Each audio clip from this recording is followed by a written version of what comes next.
Good evening, dear listeners, and welcome back to The Sleepy Story. Today to another soothing journey into the past, where the whispers of history drift along the windswept shores of the world's coasts. We'll uncover the stories of the silent custodians, unsung heroes from maritime regions who safeguarded their communities, cultures, and traditions through the ages. This is a calming tale of resilience, wisdom, and quiet triumphs, perfect for unwinding or drifting off to sleep.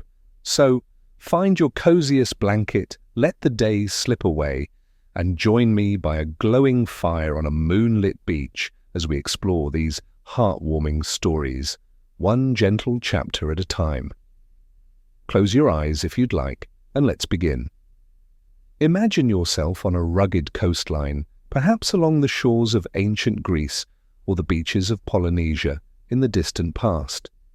It's a breezy evening in 100 BCE, and the air carries the scent of salt and the faint tang of seaweed. The history of the world's coasts is often told through their trade routes, shipwrecks, and bustling ports, but tonight we're turning our hearts to the silent custodians, the fishers, weavers, and everyday folk who preserved the spirit of their coastal communities during times of change. Who were these forgotten figures, and why do their stories still shimmer like seashells in the tide? We'll journey through 10 touching tales, from a Greek fisherman who braved stormy seas to a Haida carver who honored the ocean spirits. Each story is a wave on the shore of history, a reminder of the resilience and care that have shaped these coastal lands.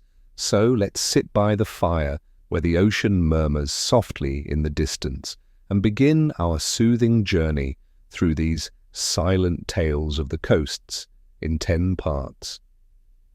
Part 1, the Greek fishermen of the Aegean coast and the nets of 100 BCE, Europe. Let's begin our journey in 100 BCE along the Aegean coast near Miletus in what is now Turkey, where a Greek fisherman named Nikos protected his fishing grounds during a time of pirate raids, his nets a custodian of sustenance in a time of danger. While ancient Greece is known for its philosophers, Nikos's quiet skill ensured his community's survival, his nets a beacon on the shore. What drove this fisherman to keep casting, and how did his net sustain the Greeks? The Aegean coast in 100 BCE was a sparkling expanse of turquoise waters and rocky beaches, the Greek people living as fishers and traders, their lives tied to the sea, their nets a tool for catching mackerel and sardines, their catches a lifeline for their kin. Nikos, born in 130 BCE near the Gulf of Miletus, had learned to fish from his father, his hands skilled at weaving nets from flax, his catches a source of fish, their bounty a testament to Greek resilience. By 100 BCE, now 30, Nikos fished from a small wooden boat off the shore, his days filled with the scent of salt and the hum of his songs, the air warm with the promise of sustenance. Pirate raids struck the Aegean coast in 100 BCE, their ships attacking fishing villages, their theft a threat to resources, their people at risk as food became scarce. Nikos's community faced hardship, their fishing grounds targeted by the pirates, their families hungry in the chaos, his nets a sanctuary in the storm. But Nikos refused to let his fishing grounds be lost. He fished at night to avoid the pirates, his nets a tool for securing food, his efforts a desperate bid to feed his people, the air heavy with the weight of survival.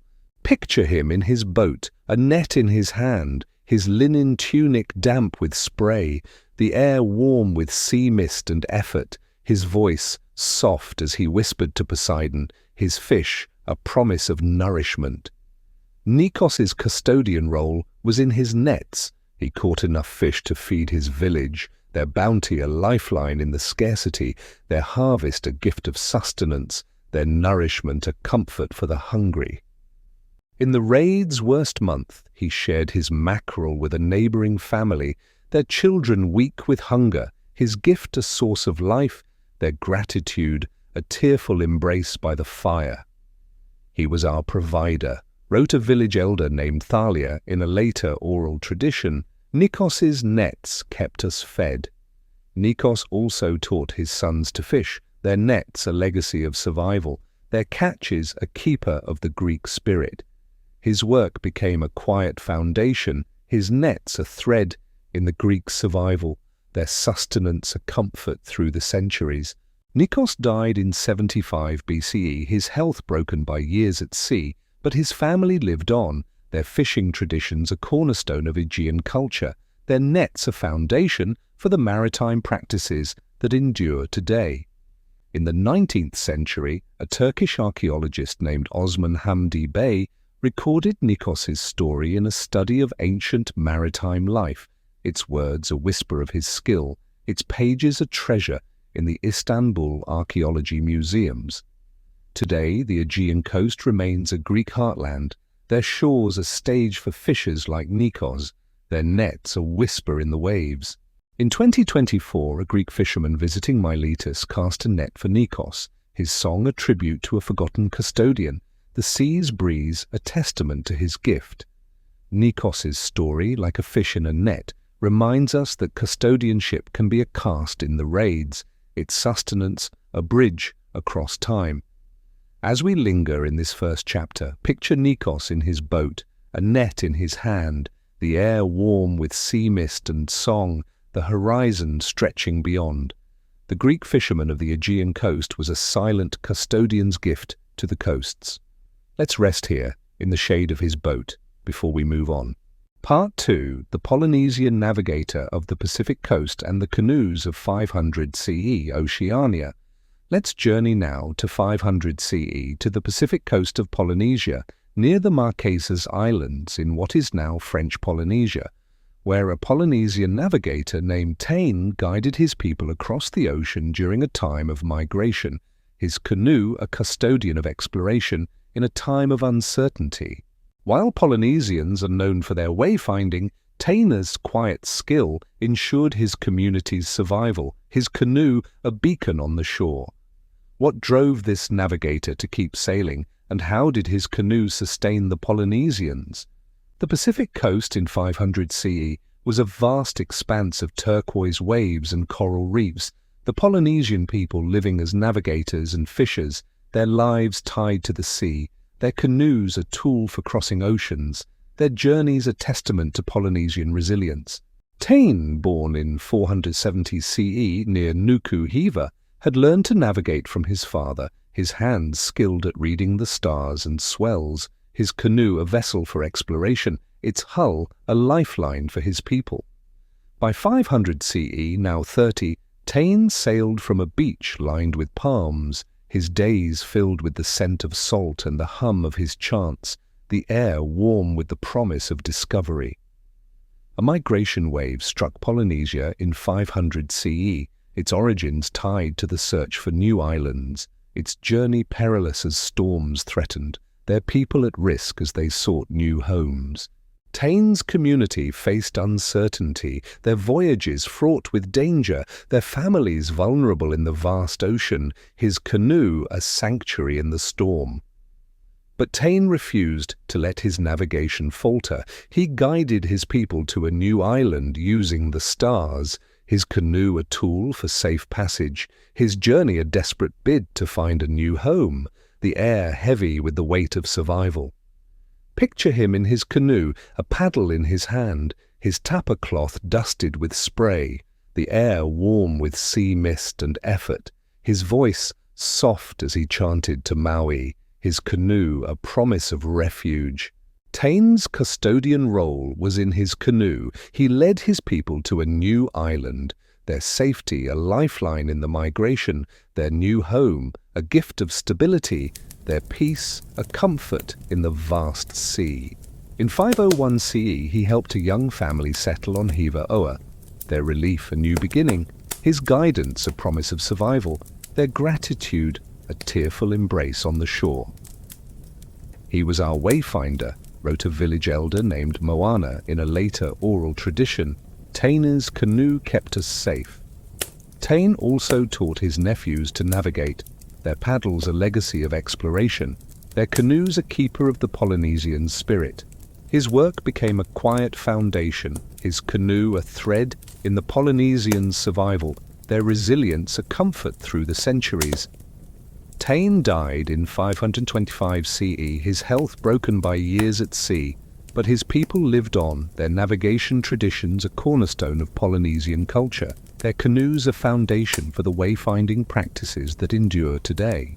In the 20th century, a Polynesian historian named Te Rangi Horwa recorded Taine's story in a study of traditional navigation, its words a whisper of his skill, its pages a treasure in the Bishop Museum in Honolulu. Today, the Marquesas Islands remain a Polynesian heartland, their shores a stage for navigators like Taine, their canoes a whisper in the waves. In 2024, a Polynesian navigator visiting Nuku Hiva paddled a canoe for Taine, his chant a tribute to a forgotten custodian, the ocean's breeze a testament to his gift. Taine's story, like a wave on the shore, reminds us that custodianship can be a voyage in the migration, its safety a bridge across time. As we linger in this chapter, picture Taine in his canoe, a paddle in his hand, the air warm with sea mist and chant, the horizon stretching beyond. The Polynesian navigator of the Pacific coast was a silent custodian's gift to the coasts. Let's rest here in the shade of his palm before we continue. Part 3, the Viking trader of the North Sea coast and the furs of 900 CE, Europe. Let's travel now to 900 CE to the North Sea coast near Birka in what is now Sweden, where a Viking trader named Astrid protected her fur trade during a time of harsh winters, her ship a custodian of warmth in a time of cold. While Vikings are known for their raids, Astrid's quiet efforts ensured her community's survival, her furs a beacon on the shore. What drove this trader to keep sailing, and how did her furs sustain the Vikings? The North Sea coast in 900 CE was a rugged expanse of rocky beaches and icy waters, the Viking people living as traders and warriors, their lives tied to the sea, their ships a lifeline for goods like furs and amber, their trade a testament to Viking resilience. Astrid, born in 870 CE near Lake Melleran, had learned to trade from her father, her hands skilled at bartering furs, her ship a vessel for warmth, its cargo a lifeline for her people. By 900 CE, now 30, Astrid sailed from a wooden dock by a fjord, her days filled with the scent of pine and the hum of her songs, the air cold with the promise of warmth. Harsh winters struck the North Sea coast in 900 CE, their blizzards relentless, their ice encasing the fjords, their people at risk as warmth became scarce. Astrid's community faced hardship, their homes freezing in the cold, their families shivering in the frost, her ship a sanctuary in the storm. But Astrid refused to let her fur trade falter. She sailed through icy waters to trade for furs, her ship a tool for gathering warmth, her journey a desperate bid to provide comfort, the air heavy with the weight of survival. Picture her on her ship, a fur bundle in her hand, her woolen cloak dusted with snow, the air frigid with frost and effort, her voice soft as she chanted to Freya, her furs a promise of shelter. Astrid's custodian role was in her furs. She brought enough to warm her village, their pelts a lifeline in the cold, their warmth a gift of comfort, their softness a relief in the frost. In 901 CE, she shared her fox furs with a neighboring family, their children shivering in the cold, her gift a source of warmth, their gratitude a tearful embrace by the fire. She was our provider, wrote a village elder named Einar in a later oral tradition. Astrid's furs kept us warm. Astrid also taught her daughters to trade, their ships a legacy of survival, their furs a keeper of the Viking spirit. Her work became a quiet foundation, her furs a thread in the Vikings' survival, their warmth a comfort through the centuries. Astrid died in 925 CE, Her health broken by years at sea, but her family lived on, their trading traditions a cornerstone of Viking culture, their furs a foundation for the practices that endure today. In the 20th century, a Swedish historian named Birgitta Wallace recorded Astrid's story in a study of Viking trade, its words a whisper of her efforts, its pages a treasure in the Swedish History Museum. Today, the North Sea coast remains a Viking heartland, their docks a stage for traders like Astrid, their furs a whisper in the wind. In 2024, a Swedish trader visiting Birka offered a fur for Astrid, her song a tribute to a forgotten custodian, the fjord's breeze a testament to her gift. Astrid's story, like a pelt in the hand, reminds us that custodianship can be a trade in the winter, its warmth a bridge across time.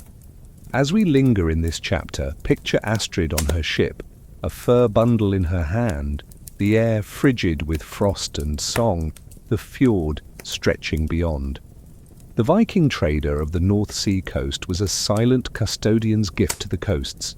Let's rest here, in the warmth of her furs, before we move on.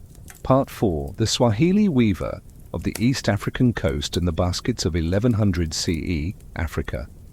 Let's journey to 1100 CE, to the East African coast near Kilwa in what is now Tanzania, where a Swahili weaver named Fatuma crafted baskets during a time of monsoon floods, her hands a custodian of trade in a time of chaos. While the Swahili are known for their dhows, Fatuma's quiet craft ensured her community's survival, her baskets a beacon on the shore. What drove this weaver to keep crafting, and how did her basket sustain the Swahili? The East African coast in 1100 CE was a bustling expanse of coral beaches and mangrove swamps. The Swahili people living as traders and fishers, their lives tied to the sea, their baskets a tool for carrying goods like spices and shells, their craft a testament to Swahili resilience. Fatuma, born in 1070 CE near Kilwa, Kisiwani, had learned to weave from her mother, her hands skilled at shaping palm fronds, her baskets a blend of utility and patterns, their strength a lifeline for her people. By 1100 CE, now 30, Fatuma worked in a hut by the beach, her days filled with the scent of salt and the hum of her songs, the air warm with the promise of trade. Monsoon floods struck the East African coast in 1100 CE, their waters swelling beyond the shore, their currents washing away markets, their people at risk as trade routes were disrupted. Fatuma's community faced hardship, their goods spoiled by the water, their families struggling in the chaos, her hands a sanctuary in the storm. But Fatuma refused to let her baskets go unmade. She wove waterproof baskets to protect goods, her hands a tool for preserving trade, her baskets a desperate bid to sustain her people, the air heavy with the weight of survival.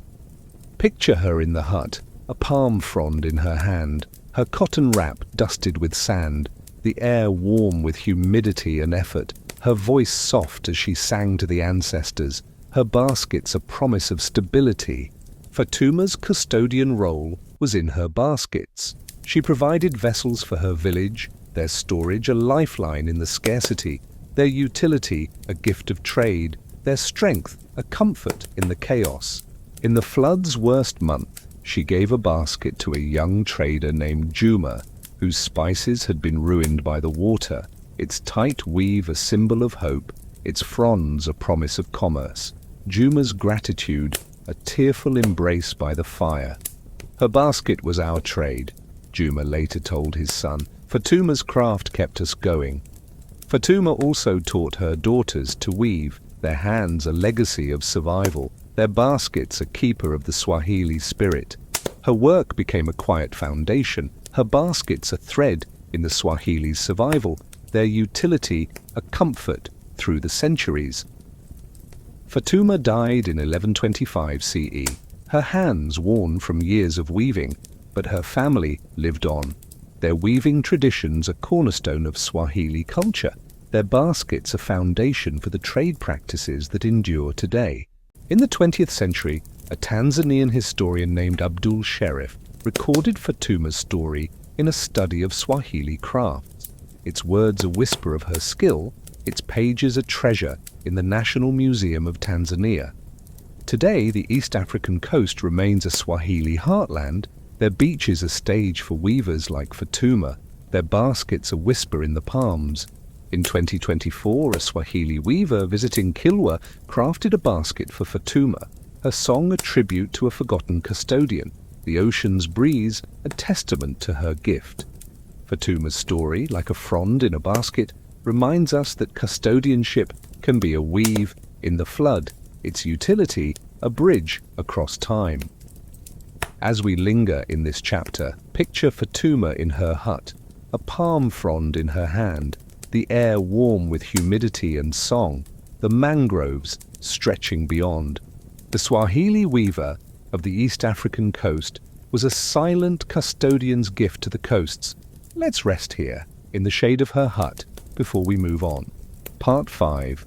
The Haida carver of the Pacific Northwest coast and the totems of 1300 CE North America. Let's journey to 1300 CE to the Pacific Northwest coast near Haida Gwaii in what is now Canada, where a Haida carver named Kalian crafted totems during a time of storms, his chisel a custodian of spirituality in a time of turmoil.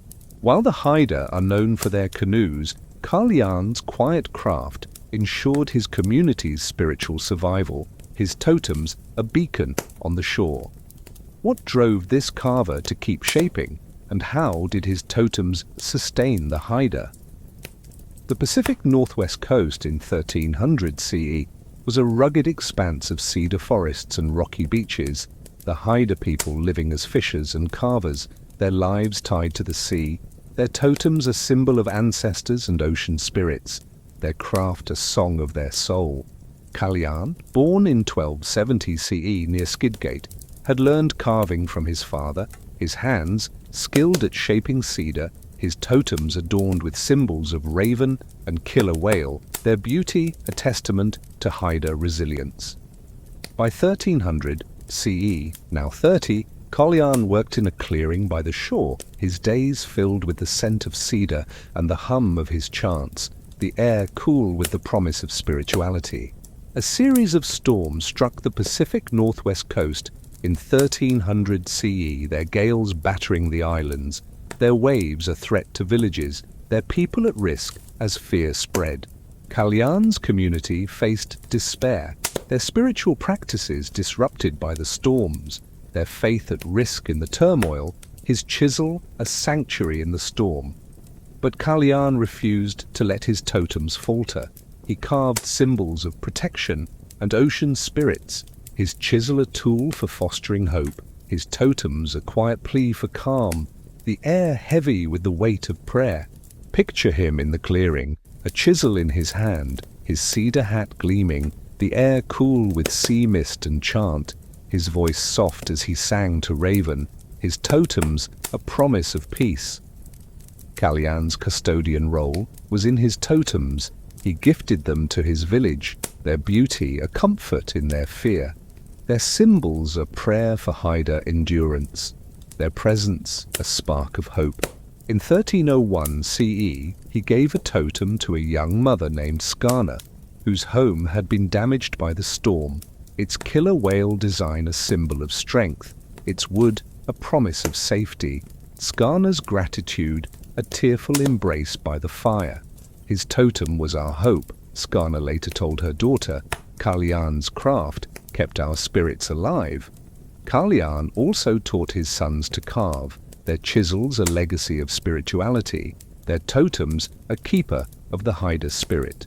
His work became a quiet foundation, his totems a thread in the Haida's survival, their spirituality a comfort through the centuries. Kalian died in 1325 CE, his hands worn from years of carving, but his family lived on.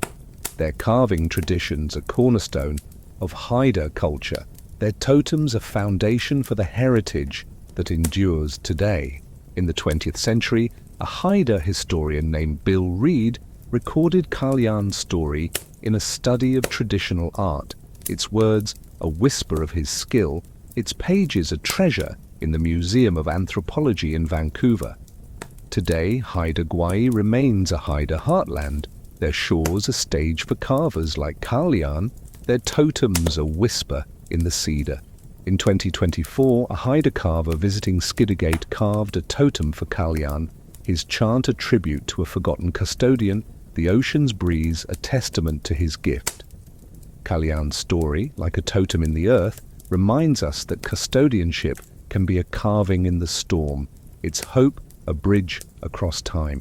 As we linger in this chapter, picture Kalian in his clearing, a chisel in his hand, the air cool with sea mist and chant, the waves crashing beyond. The Haida carver of the Pacific Northwest coast was a silent custodian's gift to the coasts. Let's rest here, in the shade of his totem, before we move on. Part 6. The Chumash Fisher of the California coast and the shellfish of 1500 CE North America.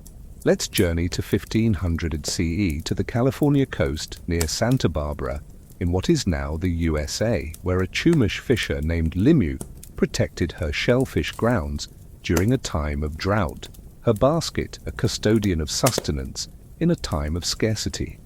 While the Chumash are known for their plank canoes, Limu's quiet skill ensured her community's survival, her shellfish a beacon on the shore. What drove this fisher to keep gathering, and how did her shellfish sustain the Chumash? The California coast in 1500 CE was a sunny expanse of sandy beaches and kelp forests, the Chumash people living as fishers and gatherers, their lives tied to the sea, their baskets a tool for harvesting mussels and abalone, their catches a lifeline for their kin. Limu, born in 1470 CE near the Channel Islands, had learned to gather from her mother, her hands skilled at prying shellfish, her basket a source of food, its bounty a testament to Chumash resilience. By 1500 CE, now 30, Limu gathered on a rocky shore by a cove, her days filled with the scent of kelp and the hum of her songs, the air warm with the promise of sustenance. A severe drought struck the California coast in 1500 CE, its rains failing for years, its inland resources withering, their people at risk as food became scarce. Limu's community faced starvation, their inland harvests failing, their children crying with hunger, her basket a sanctuary in the storm. But Limu refused to let her shellfish grounds be neglected. She gathered mussels and abalone in greater quantities, her basket a tool for securing food, her efforts a desperate bid to feed her people, the air heavy with the weight of survival.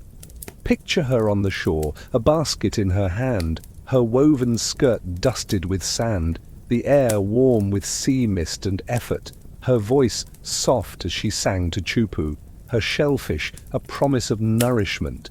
Limu's custodian role was in her shellfish. She gathered enough to feed her village, their bounty a lifeline in the scarcity, their harvest a gift of sustenance, their nourishment a comfort for the hungry.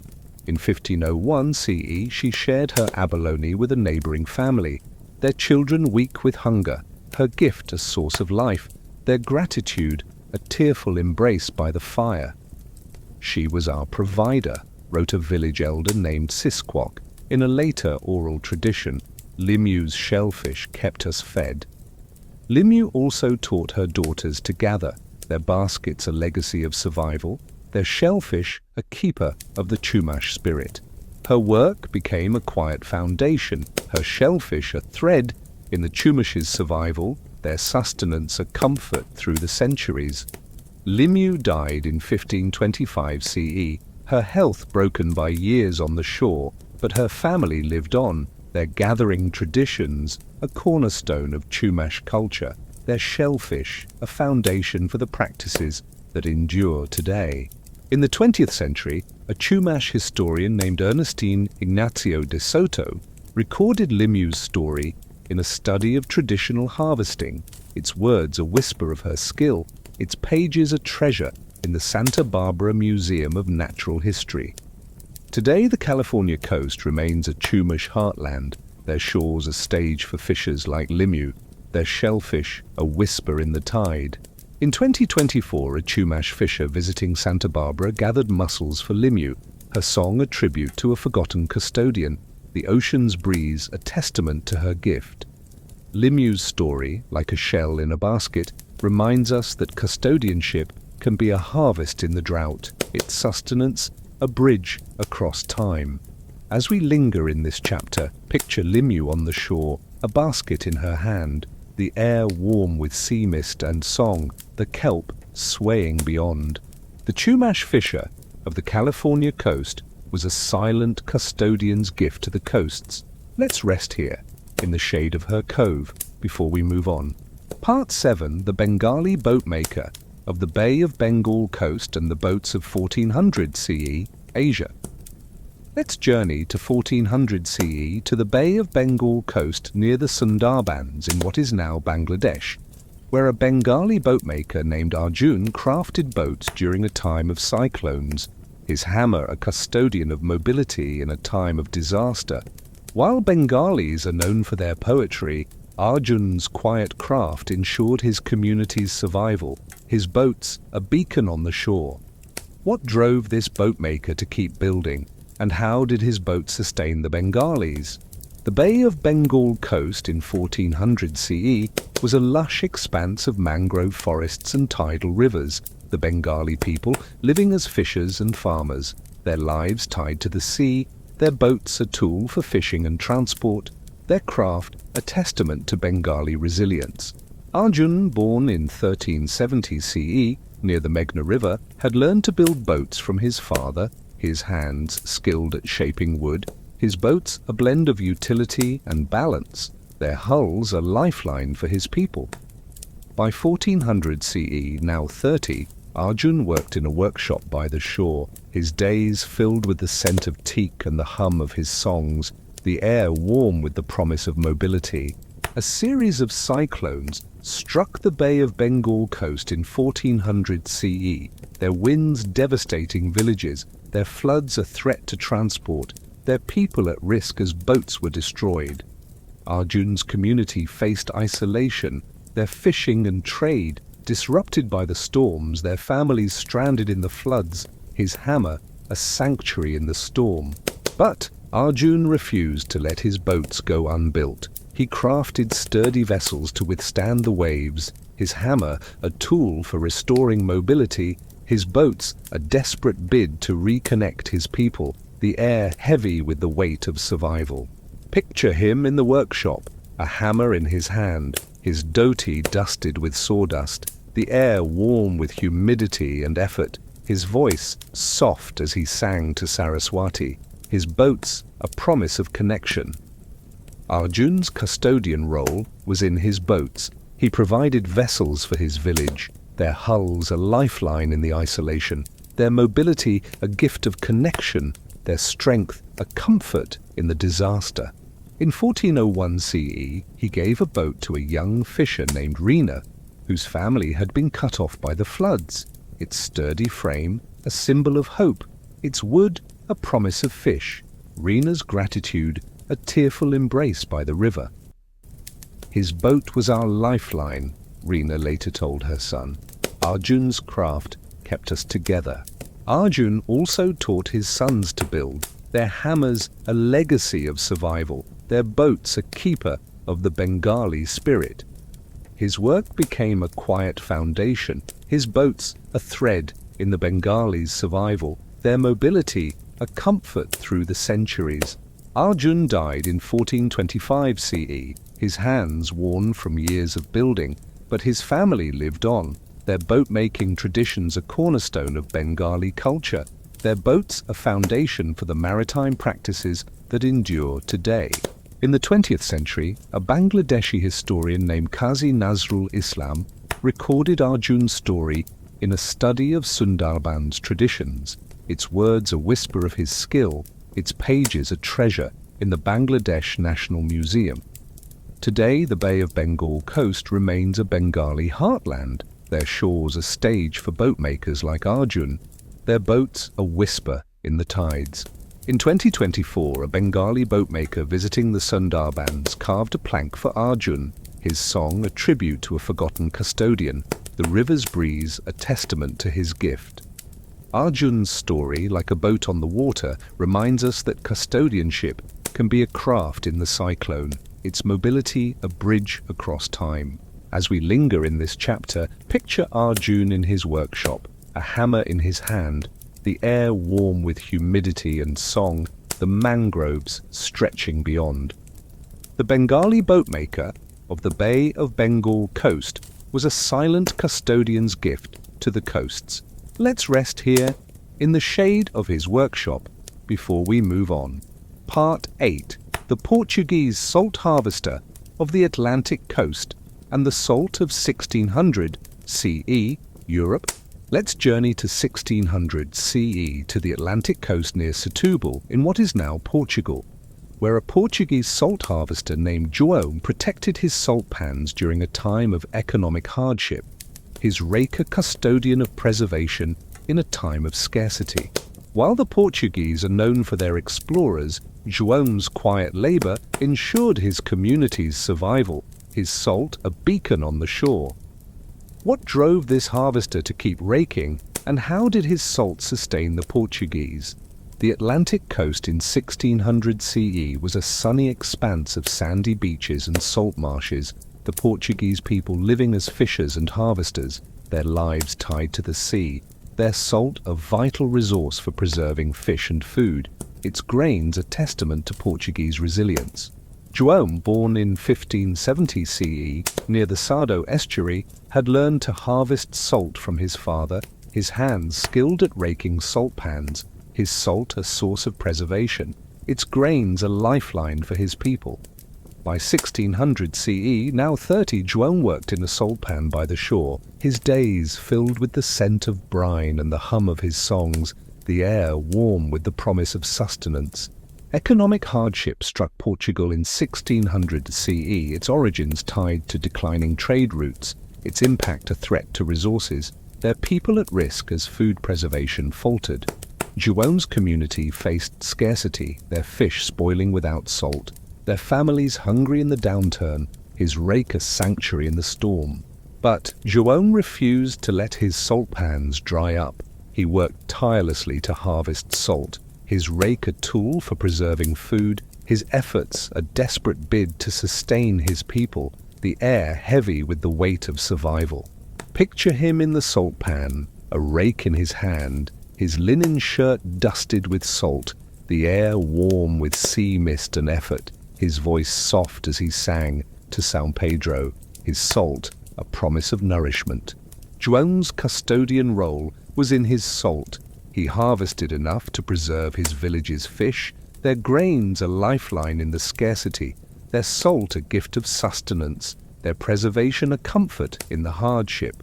In 1601 CE, he shared his salt with a neighboring family, their fish spoiling without it, his gift a source of sustenance, their gratitude a tearful embrace by the fire. He was our provider, wrote a villager named Maria in a later oral tradition. João's salt kept us fed. João also taught his sons to harvest, their rakes a legacy of survival, their salt a keeper of the Portuguese spirit. His work became a quiet foundation, his salt a thread in the Portuguese's survival, their sustenance a comfort through the centuries.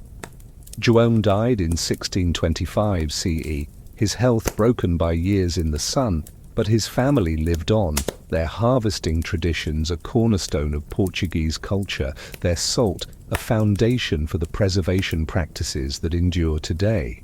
In the 20th century, a Portuguese historian named José Hermano Saraiva recorded João's story in a study of maritime traditions, its words a whisper of his labor, its pages a treasure in the National Museum of Portugal.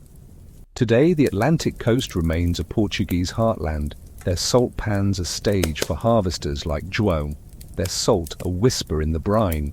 In 2024, a Portuguese harvester visiting Setúbal offered a pinch of salt for João, his song a tribute to a forgotten custodian, the ocean's breeze a testament to his gift. Joanne's story, like a grain of salt in the hand, reminds us that custodianship can be a harvest in the hardship, its preservation a bridge across time. As we linger in this chapter, picture João in his salt pan, a rake in his hand, the air warm with sea mist and song, the estuary stretching beyond.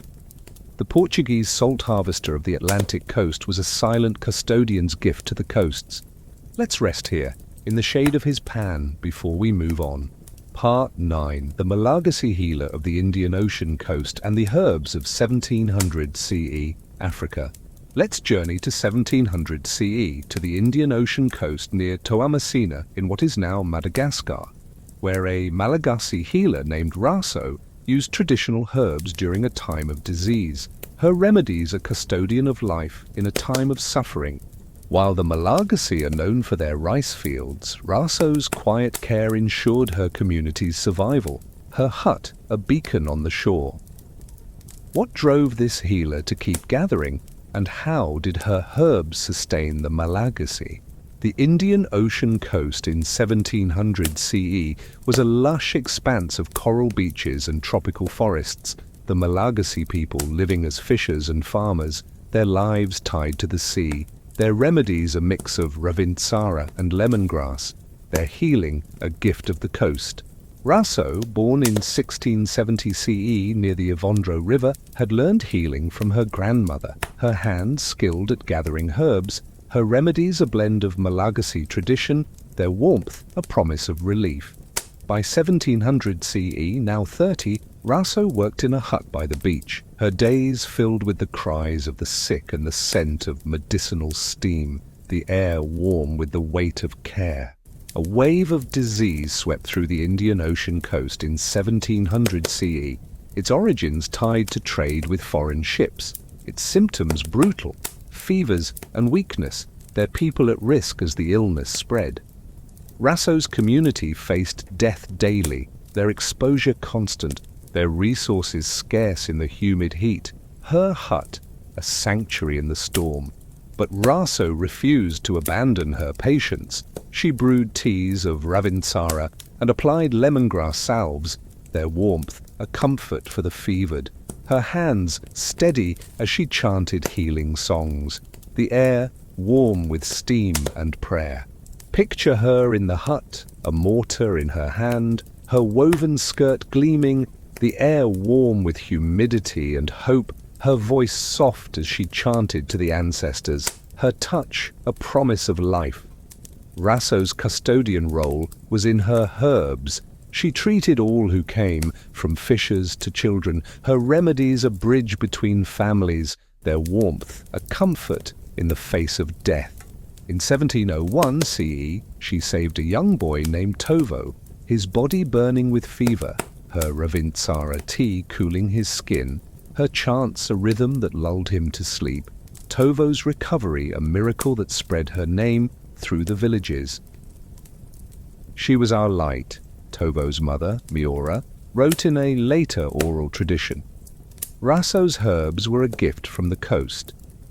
Raso also taught her daughters to heal, their mortars a legacy of medicine, their remedies a keeper of the Malagasy spirit.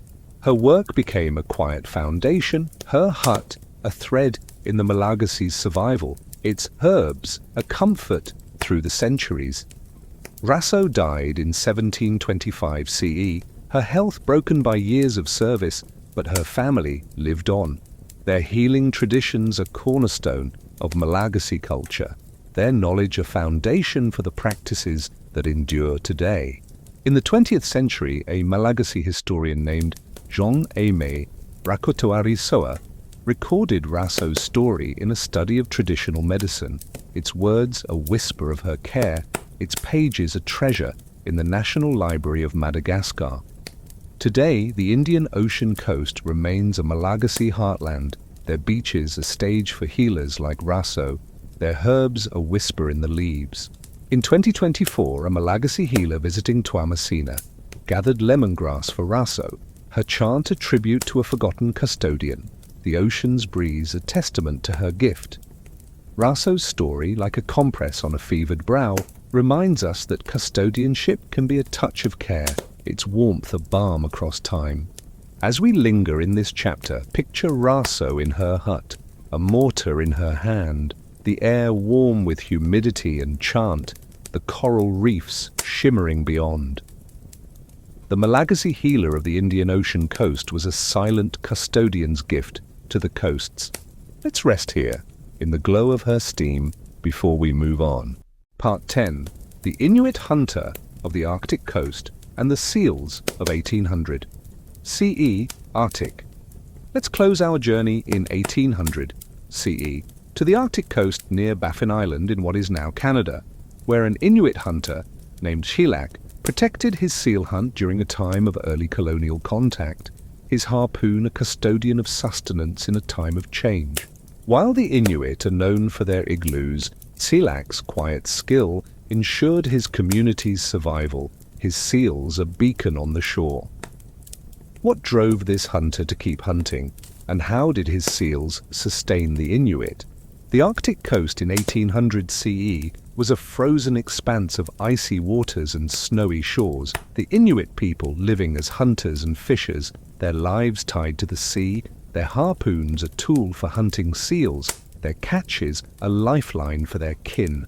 Chilak, born in 1770 CE near the Davis Strait, had learned to hunt from his father, his hands skilled at wielding a harpoon, his catches a source of meat and blubber, their bounty a testament to Inuit resilience.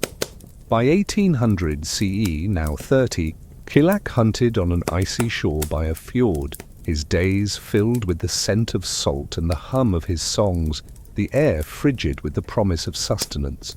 Early colonial contact struck the Arctic coast in 1800 CE, its European traders introducing new tools and diseases, their presence a threat to traditions, their people at risk as hunting grounds were disrupted. Chilak's community faced change, their hunts challenged by the newcomers, their families hungry in the upheaval, his harpoon a sanctuary in the storm. But Chilak refused to let his seal hunt falter. He ventured to remote ice floes to hunt, his harpoon a tool for securing food, his efforts a quiet defiance of change, the air heavy with the weight of survival. Picture him on the ice, a harpoon in his hand, his sealskin parka gleaming, the air frigid with frost and effort, his voice soft as he whispered to Sedna, his seals a promise of nourishment. Chilak's custodian role was in his seals. He caught enough to feed his village, their meat a lifeline in the scarcity, their blubber a gift of warmth, their nourishment a comfort in the change. In 1801 CE, he shared his seal meat with a neighboring family, their children weak with hunger, his gift a source of life, their gratitude a tearful embrace by the fire.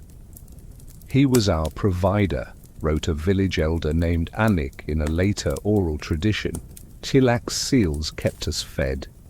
Chilak also taught his nephews to hunt, their harpoons a legacy of survival, their seals a keeper of the Inuit spirit. His work became a quiet foundation, his seals a thread in the Inuit survival, their sustenance a comfort through the centuries. Chilak died in 1825 CE, his health broken by years in the cold, but his family lived on, their hunting traditions a cornerstone of Inuit culture, their seals a foundation for the practices that endure today. In the 20th century, an Inuit historian named Rachel Kitswalik Tinsley recorded Chilak's story in a study of traditional hunting, its words a whisper of his skill, its pages a treasure in the Nunavut archives. Today, the Arctic coast remains an Inuit heartland, their shores a stage for hunters like Chilak, their seals a whisper in the ice. In 2024, an Inuit hunter visiting Baffin Island lit a fire for Chilak, his song a tribute to a forgotten custodian, the fjord's breeze a testament to his gift. Chilak's story, like a seal on the ice, reminds us that custodianship can be a hunt in the contact, its sustenance a bridge across time. As we close this final chapter, picture Chilak on the ice, a harpoon in his hand, the air frigid with frost and song, the fjord stretching beyond. The Inuit hunter of the Arctic coast was a silent custodian's gift to the coasts. Let's rest here, in the warmth of his fire, as our tale comes to an end. Thank you for joining me on this soothing journey through the silent custodians of the coasts. If you enjoyed these tales of resilience and care, please give this video a thumbs up. It helps us share these cozy stories with more sleepy history lovers like you. Subscribe and hit the bell icon to never miss a tale, whether it's about forgotten fishers or quirky historical gems. In the comments, share your thoughts. Which silent custodian inspired you most? And if you know a friend who'd love to relax with a bit of history, share this video with them. For more soothing stories, check out our playlist of bedtime tales linked below. Now close your eyes, let the world fade away, and drift off to the gentle rhythm of the past. Good night.